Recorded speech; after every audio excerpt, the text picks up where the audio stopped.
మరో బ్రేకింగ్ చూస్తున్నాం. కాంగ్రెస్ సర్కార్ అత్యంత ఆర్భాటంగా స్వీకరించిన ప్రజాపాలన అభయహస్తం దరఖాస్తులు రోడ్డుపై గాల్లో ఎగురుతూ దర్శనమిచ్చాయి. హైదరాబాద్లోని హయత్ నగర్ సర్కిల్కు చెందిన అప్లికేషన్లు బాలానగర్ ఫ్లైఓవర్పై చిందర వందరగా కనిపించడంతో వాహనదారులు అవాక్కయ్యారు. కుకట్పల్లిలోని ప్రైవేట్ ఏజెన్సీతో కంప్యూటరీకరించేందుకు వేలాది దరఖాస్తులను ర్యాపిడో స్కూటీపై అట్టపెట్టెలో తరలిస్తుండగా తాడు తెగి రోడ్డుపై పడిపోవడం చూసి ప్రజలు ఆందోళన చెందారు. ప్రభుత్వ కార్యాలయాల్లో జాగ్రత్తగా కంప్యూటరీకరించాల్సిన దరఖాస్తులను ఓ ప్రైవేట్ ఏజెన్సీకి అప్పజెప్పిన అధికారి తీరుపై కన్నెర్ర చేశారు. కాంగ్రెస్ సర్కార్ అత్యంత ఆర్భాటంగా స్వీకరించిన ప్రజాపాలన అభయహస్తం దరఖాస్తులు రోడ్డుపై గాల్లో ఎగురుతూ దర్శనమిచ్చాయి.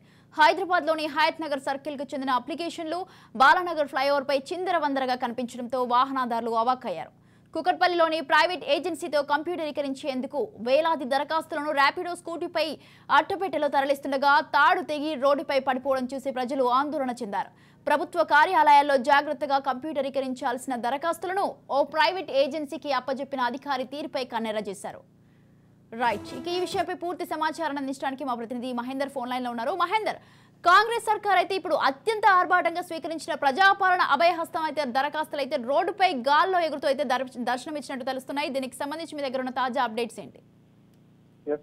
తెలంగాణ రాష్ట్ర ప్రభుత్వం ఎంతో ఆర్భాటంగా ఎంతో ముందు చూపుతో అయితే 5 గ్యారెంటీలకు సంబంధించినటువంటి అభయహస్తం దరఖాస్తులను ఇటు ప్రారంభించింది. అటు చాలా మంది కూడా చాలా మంచి స్పందన వచ్చింది. చాలా వరకు కూడా పేద మధ్యతరగతి వారంతా కూడా ఈ 6 గ్యారెంటీల కోసం అప్లై చేసుకున్న అభయహస్తం దరఖాస్తులన్నీ కూడా అధికారుల తీరుతో పూర్తిగా ప్రజలంతా కూడా అసహనం వ్యక్తం చేస్తున్నారు. అధికారుల తీరుపై 5 గ్యారెంటీల కోసం అప్లై చేసిన అభయహస్తం దరఖాస్తు పత్రాలు రోడ్డు పైన దర్శనమిచ్చాయి. నిన్న హైదరాబాద్ నుండి బాలనగర్ ఫ్లైఓవర్ పైన బైక్ పై నుంచి ఫామ్స్ ఎగిరి చిందర వందరగా రోడ్డు పైన పడిపోయాయి. ఎవరో ర్యాపిడో బుక్ చేస్తే తాను తీసుకెళ్తున్నానని సదరు దరఖాస్తులు తీసుకెళ్తున్నటువంటి బైకర్ తెలిపారు. దాదాపు 500 ఫామ్లు దరఖాస్తులు ఉన్నాయి. ఇందులో ఆ దరఖాస్తులు అన్ని కూడా హయత్ నగర్ పరిధిలోనివని గుర్తించారు. డేటా ఎంట్రీ కోసం తీసుకెళ్తున్నట్టుగా సమాచారం తెలిసింది. అయితే ప్రజాపాలన దరఖాస్తుల స్వీకరణకు గత 10 రోజుల నుంచి కూడా మొత్తం 1,25,84,333 దరఖాస్తులు అందాయి. వీటిలో 5 గ్యారెంటీల సంబంధించినటువంటివి 1,91,961 కాగా ఇతర అభ్యర్థులకు సంబంధించినవి 1,92,240 సో తెలంగాణ రాష్ట్రంలో మొత్తం 12,769 గ్రామ పంచాయతీలకు సంబంధించి మొత్తం 3,602 మున్సిపల్ వార్డులో ప్రజాపాలనకు సభలు నిర్వహించగా ఇవన్నీ దరఖాస్తులు అయితే వచ్చాయి. అయితే ప్రభుత్వం ఎంతో ప్రతిష్టాత్మకంగా ప్రజల శ్రేయస్సు కోసం ఈ పథకాన్ని అయితే విడుదల చేసింది. దీన్ని ఆర్భాటంగా ప్రారంభించింది. అంతే తగ్గట్టుగా స్పందన కూడా వచ్చింది. అయితే ఇప్పుడు అధికారులు వ్యవహరిస్తున్న తీరుపై ప్రజలు పూర్తిగా అసహనం వ్యక్తం చేస్తున్నారు. తాము ఎంతగో ఆశపడితో ప్రభుత్వం నుంచి ఏదైతే అప్లై చేసిన తర్వాత స్లిప్లు దగ్గర పెట్టుకున్నారు. ప్రభుత్వం నుంచి డేటా ఎంట్రీ తర్వాత తాము అప్లై చేసిన వాటికి రిప్లై వస్తుంది, ఖచ్చితంగా ప్రభుత్వం నుంచి ఫలితాలు తీసుకోవచ్చు అనేటట్టుగా ఆశించినప్పటికీ అధికారులు అలాగే ప్రైవేట్ ఏజెన్సీలకు అప్పగించడంతో వారు చేసినటువంటి ఈ కార్యక్రమాలతో ప్రజలంతా కూడా తీవ్ర అసహనం వ్యక్తం చేస్తున్నారు అధికారులపై. ప్రభుత్వం సఫలంగా చేసినటువంటి దానికి ఇటు అధికారులు చేసినటువంటి ఈ తీరును అయితే అందరూ ఖండిస్తున్నారు.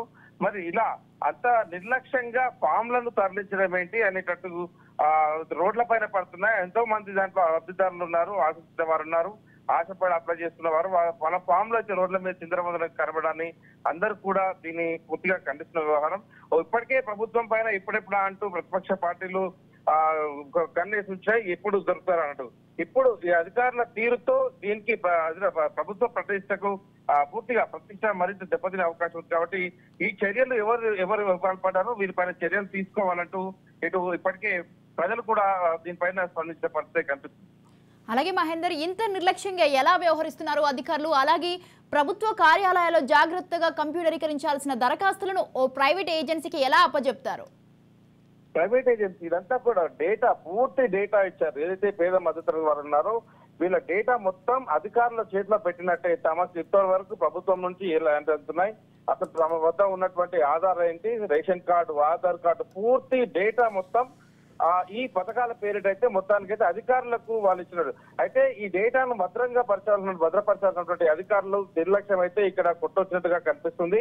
ఇది ప్రైవేట్ ఏజెన్సీలకు వెళ్ళడం లేదా ఇదే అదనుగా ఇంకేదైనా ఆ ఏజెన్సీలకు వెళ్ళడం అనేది కూడా ఈ చౌర్యం డేటా చౌర్యం కూడా పాల్పడే అవకాశం ఉంటుంది. కాబట్టి వీటిని ఎంత జాగ్రత్తగా అప్లై చేసుకున్నారో అంతే జాగ్రత్తగా అధికారులు గోప్యంగా ఉంచి వాళ్ళకు లబ్ధిదారులకు న్యాయం చేయాల్సినటువంటి పరిస్థితుల్లో ఈ రకమైన నిర్లక్ష్యానికి అయితే అధికారులు పాల్పడినట్టు కొట్టొచ్చినట్టుగా కనిపిస్తుంది. దీనిపైన మరి ప్రభుత్వం ఈ నిర్లక్ష్యంగా వహించినటువంటి వారిపైన మరి ప్రభుత్వం ఎలాంటి చర్యలు తీసుకుంటుంది? దీనిపైన అయితే ఇప్పటికే ప్రజలైతే తీవ్ర ఎత్తున నిరసన అయితే వ్యక్తం చేస్తున్నారు. తీవ్రంగా ఈ అధికారుల తీరునైతే వాళ్ళు ఎండగట్టే పరిస్థితి ఉంది. ఇప్పటికే సోషల్ మీడియాలో చాలా వరకు ఈ వీడియోలు చక్కర్లు కొడుతున్నాయి. ఈ అంశం పైన ప్రభుత్వ వైఫల్యం అంటూ పెద్ద ఎత్తున ఆశాగ్రహం కూడా పెడుతున్న పరిస్థితి కనిపిస్తుంది. సో చూడాలి మరి దీనిపైన ప్రభుత్వం ఎలా స్పందిస్తుంది, దీనికి కారణమైనటువంటి వారిపైన ఎలాంటి చర్యలు తీసుకుంటారు దానిపైన వేచి చూడాలని అవసరం. Right, thank you Mahender, thanks for the details.